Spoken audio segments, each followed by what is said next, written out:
You're watching WKOW 27 News at 10 with Greg Jeske, Amber Noggle, meteorologist Brian Olson, and sports with Lance Beezer.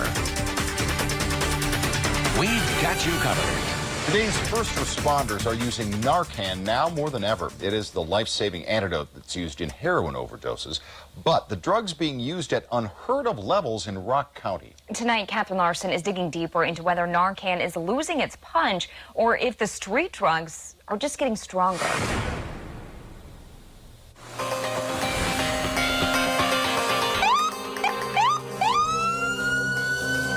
It's surprising. I didn't think I'd see it, but unfortunately, it's come to that. On any given day, we're tough guys on the outside, but we don't like to see people die. Even the day we tried to do this interview. Milton ambulance. I gotta go. The 166 I-90 westbound. Report of a subject overdosing in a Chevy Malibu. Milton paramedic Addison Sennett. It's everywhere. It's happening every day. Rock County's EMS director, Dr. Jay McNeil.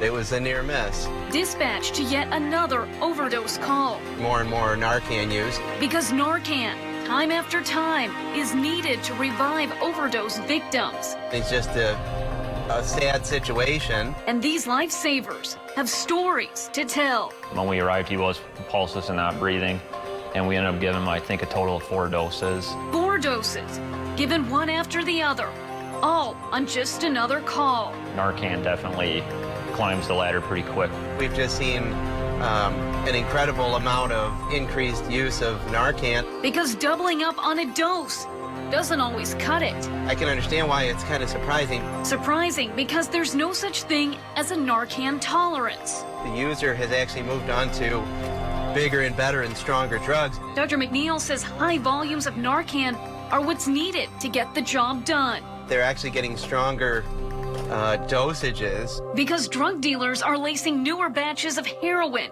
with practically anything. Fentanyl mixed in, and then carfentanil, which is actually used primarily for elephants. And those drugs. They're making it even to our small communities. And they're coming from everywhere. There's been some drug movement from China and then, all of the borders basically. And they can kind of float it in under the radar. First responders may need to revive a patient with Narcan 5, maybe 6 times, but never higher than that number, because by that point, they would be using other life-saving protocols. A lot of those that require multiple dosages of Narcan, it's ineffective when we have to move on to an advanced airway, such as intubating the patient, or placing an alternative airway device. It's no doubt an epidemic. An epidemic, creating a never-ending Narcan nightmare. People are using more drugs, there's higher potency drugs, and it's just more prevalent. Catherine Larson, 27 News. You can learn more about Narcan and its impact on overdose patients during a free event hosted by Hope Over Heroin Rock County on Tuesday night at Creekside Place in Evansville. We have all these details posted at WKOW.com.